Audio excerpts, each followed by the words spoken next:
Yes, Bianca? I should be there. I'm not sure if it will work with the camera. Let's see.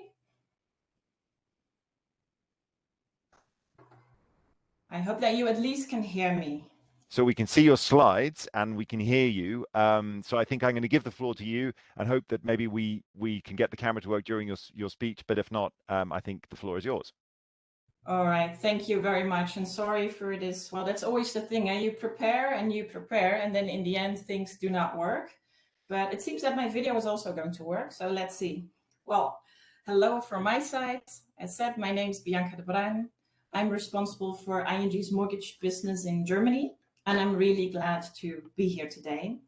And what I would like to share with you is some insights on ING's integrated climate approach, what kind of challenges I face in my day-to-day work, and what big opportunities there also are.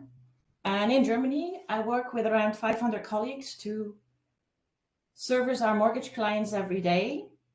And we've been in the mortgage business for quite some time. And in the meantime, we have a portfolio of 85 billion. And last year, we managed to do new business for 17 billion. So that is, of course, very, very nice numbers. And since my start in job, 2017, change in client expectations if you talk about sustainable finance and sustainable housing. Coming from a topic where clients would say, yes, this is interesting. And yes, of course, this is an important topic that we might want to discuss in the future, and where we might want to do something. Now we're at a point where from the clients, there is a real call for action. And clients are expecting from banks to have a product and also to have an advice proposition available. And I think that is something that is really helping us today to hopefully also speed up this transition. And in my job, it is one of my big passions to really start a dialogue with our clients. And not only with our end clients, but also with our mortgage brokers. Because in Germany, 80% that we do comes from brokers. And in the end, I always say the client decides, but the broker also really steers. So we also need to make sure that the broker has the right information and the right tools at hand. And what I also like to do is some experiments, and I will show you some things that we've tried in the German market. But before we do that, let's take a very short look at ING's strategy. That is on the next slide. We try to steer our complete lending portfolio through the Terra approach. But the first and most important thing, if you look at our strategy, is in the word empowering. We empower our clients to reach net zero by 2050. And I think it's clear, and that's also what we've seen in the speakers before, that we really need an immense amount of work and then really changes. If I look at the portfolio, as said, we do that through our Terra approach, and I'll shortly come to that. But the Terra approach goes hand in hand with an advice proposition and also really a dialogue and trying to help clients, both our professional clients and the private individuals, to taking the right decisions. Then if we look at our lending portfolio, and I have that on the next slide. That would be great if it would move. Yes, there it is. If we look at our lending portfolio, there are 9 sectors that are responsible for 75% of all global emissions. And these 9 sectors are power, oil and gas, cement, steel, automotive, aviation, shipping, and real estate, both commercial and residential real estate. And in all these sectors, we are putting the focus on that part of the value chain that generates the most impact. So if I look at my job in the residential real estate, we look at the home buyer, so the people that for the first time are getting into this market, buying a property, but also very important, the homeowners, the people that have bought maybe for many, many years when sustainable finance and energy efficient houses were not that big of a topic, but that now really need to start doing things. And if you look at Terra, what we've done there, we've started a reporting and monitoring in all the countries where we do have a mortgage business. And we're also trying to improve our approach there, and how do we steer actually these businesses. And what we see, and I think it's also one of the topics that briefly was touched upon, is that we really have some data issues. some things that we need to fix, and that's different for every sector, and it's also very, very different for every country. So now let's take a look at Germany. That is on the next slide. And if I look at my German strategy, there are actually 4 points that are important. First one is the awareness, because what we see, and I'll bring you some examples later on, is that clients are often still a bit lost. So this is a topic that everyone talks about, but clients are really struggling where to find the right information and what to do. Then we have the part of data, and I'll also show you something right away. And we have cooperations, because I think it's very clear that although we as a bank, and we have a clear goal of doing something here, we cannot do this alone. We need, actually, if you look at the mortgage market, we need everyone. We need to cooperate with other companies. And of course, important is in the end that we have a product. But I think even more important is the advice proposition. But let's first dive shortly into the data part. In Germany, the portfolio, as said, is 85 billion. And for the majority of the properties that we have financed, we actually have no data on their energy efficiency. I think you all know that in Germany, it is quite difficult to get this information. That's a big difference also from the Netherlands. I'm originally Dutch, so I know how that market works, and it's actually quite easy there to get the information. In Germany, that is quite a struggle. So at one point we said, well, we need to know actually what we have financed. So we need to have sort of a starting point. And what we've done is that we started building a model based on the year of construction and the known renovations that clients had done. And that we've also matched with the CO2 consumption. Then we had that challenged by an external company that also helps us to do the property valuations. And in the end, we said, well, the portfolio that we as ING have financed, it is actually a mirror of the German property market. And that means that somewhere between 50 and 60% of the portfolio that we have has an EPC label of D or worse. So we really, really need to do some work. And what we've done now is since November last year, we've said for every new mortgage that comes in, the client needs to provide us with the energy certificate. And this data that we now get in, and I think we have around 14 or 15,000 certificates already, that helps us also to improve our model. And what we see actually is that we get less of the very energy inefficient properties. So that often means that clients have already done something and that they've already renovated their house. But we also see that we get a little bit less of the really, really good labels. That might also have to do with the fact that at the moment we do not have a product on the market for the really good labels. We will have that in the summer, actually in July. And then we will start to differentiate with the interest rates that clients that buy a property with A or A+, they get a better interest rate than the other clients. But what is important, we somehow need to get more information. Only getting the information from the new clients in the end doesn't help us. And I can really say here, well, we need this information publicly available, but I think that will take a bit, which is also why we're looking into what, for example, fintechs can bring us. And I know tomorrow I have a very interesting presentation of a company called Scan Data. And actually, they have quite an interesting model. And there are more models on the market. And what we want for ING, and especially for the German portfolio, I would like to have every quarter an update what has happened in my portfolio.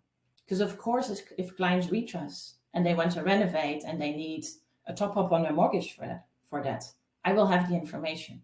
But if clients do this with their own money, I will actually have no information and do not know where my portfolio is going to.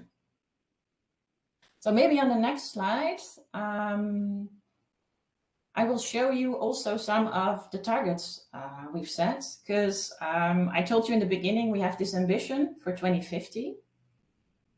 We want to move to net zero. And that means actually that half of the properties that are now in the D to G labels, half of them we need to move at least to C.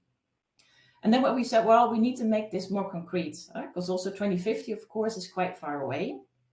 So what we've done together with our colleagues in head office, we've set a target on CO2 intensity, And we've actually broken that down to what do we need to have for ING in Germany in 2030. And if you look at where we are now, you can see at the bottom, that is a pretty big step. And it's clear to all that only with helping in new business, getting in more of the good labels, we're not going to get our goals. And it's very obvious, we need to look at the existing homeowners. And that's actually also one of the most important things. Then where do you start? Where do you start talking to homeowners? What do they need? What is their biggest pain? And to get a bit more data there, because we actually had a lot of ideas what we could do in our advisory, what we could do in our products. We did a client panel that is on the next slide. We do client panels very, very often, but actually this was a very interesting one. Due to Corona, it was only online, and actually we've spoken to 3 groups.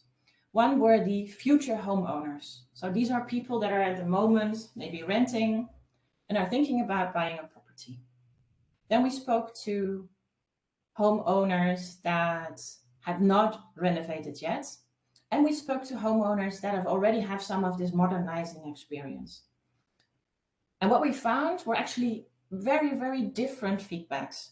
If you look at the homeowners that have not renovated yet, many of them say, well, as long as I do not really have a problem and the energy costs are still okay, well, now we're at the point that is not okay anymore, of course, but as long as I don't have a problem, and I probably also do not have enough money to do something, I will just keep putting this off. So if you compare that to the future homeowners, they are extremely aware of this topic. And the moment that they buy a property, and this property is maybe a little bit older, they say, well, we want to include these energy efficient measures, but we're just not quite sure where to start. And the people that have done it already, they are most of the time quite happy, but they say, well, it was actually quite complex. And you see in the middle, what do customers tell us why they actually do not move? One of the costs, it's super complex. Information jungle, who do I start to talk to? And actually, what is energy efficiency? And if I do something, how can I be sure that what is promised is also really delivered? They do always a cost-benefit calculation, often say, well, the benefit might be too far in the future. There's a lot of bureaucracy, especially if you talk about subsidies. And then, of course, it's almost an extra mortgage. And on the other hand, you only have to look at the news, look at increasing energy costs, and just there are also often many, many things that you just have to do to make sure that you can just live a happy life in your property. But what we've used actually for our advice proposition are those future homeowners that now buy a property that is maybe a little bit older, but do not really know where to start. And together with KfW, and I know you will have them on the panel a little bit later on, we've last year developed an advisory proposition that is on the next slide. So that clients, if they come to us and they buy a property that has a construction year before 2002, we actually take them through a sort of a questionnaire, finding out what they need to do with this property. And the interesting part, of course, is KfW brings a lot of information. They have a lot of data on what needs to happen to a certain property. And we as ING, we have a lot of information on how do you put this in an advice proposition. And these things we've put together. And actually we ask a client some pretty simple questions. What does the house look like? What does the roof look like? What has been done already? And then we go through step by step. And in the end, the client goes out with sort of a shopping list that he can take to a construction company saying, okay, if I buy a property that has maybe been built in the 1970s, these are the 3, 4, 5 things that would make sense. We also show a client what that would cost approximately. Then we show what possibilities there are to get a subsidy, or if the client would have some savings to use, what would be the tax deductions that you could use. And of course, we as ING, we are not a tax advisor. We're also not energy specialists.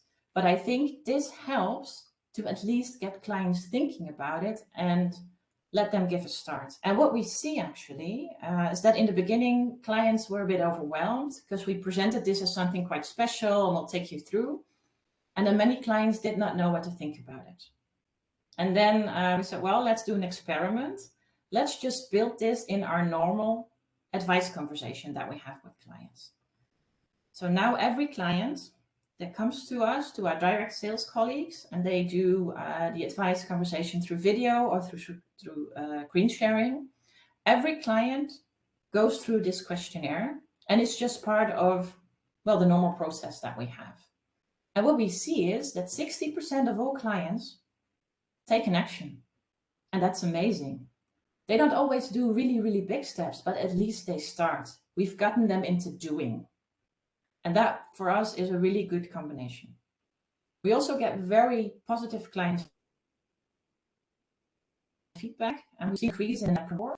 And interestingly, and this is actually very interesting if you look at the business case, the conversion rate of clients that go through this, and we've actually compared that with a control group, the conversion for those clients is 20% higher. So we have a 20% better chance that they will close their mortgage with us.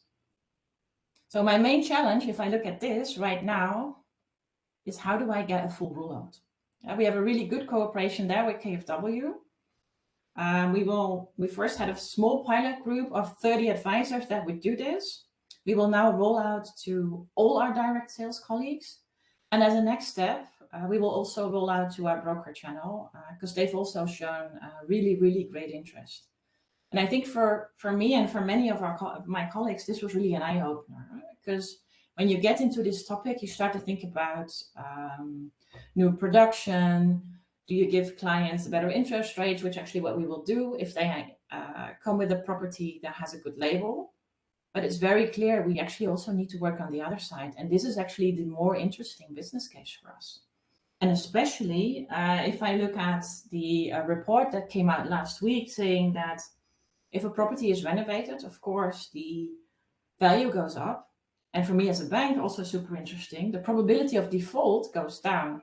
So if I put all these things together, then this actually is a fantastic business case, and it's extremely motivating to work on this and also to make sure that we drive this further. And what is really nice is that we're not only doing this in Germany, also our Dutch colleagues are working on this, and Germany and the Netherlands together, and then also with Belgium. These are within ING the biggest mortgage markets. So if we can get something moving there, that is going to be a tremendous help in reaching our targets. And with that, I hope that I've given you a little insight in my day-to-day work, hopefully also a little bit of inspiration and showing that what has been going on is really helping at the moment. And I'm happy to take any of your questions. Bianca, thank you so much. We are running a little behind time, but there are two questions I'm going to combine into one for you. A lot of people have been asking you questions. The main one that's coming across is, how can you afford advisory services? Why is it that a bank is giving free advice to its mortgage customers? And a lot of people are saying, that seems very generous. Why are you doing that? Well, I think if you look at what I was just telling, this actually is a good business case, but it's an interesting question. I was discussing that with one of my colleagues. I was saying, everything that we're doing, and this is not about the why, because I think we all understand why it makes sense to do things and why we need to do something, but it's costing us money. If you give a better rate to clients, that costs us as a bank money. And of course, in advisory, that also costs us money. But in ING, we always have an advice conversation with a client. So the only thing that we've done, we've extended that advice a little bit. It takes us about 10 to 15 minutes longer. But if you look what it brings us in Net Promoter Score, in extra business, in higher mortgages, this is actually, for me, it's a very easy business case. Brilliant. Well, thank you so much. We're delighted to have ING as a part of our steering committee for the EEFIG group, and your continued work in this field is very much recognized. Thank you, Bianca, and appreciate you joining us today. So with that, You're welcome. thank you.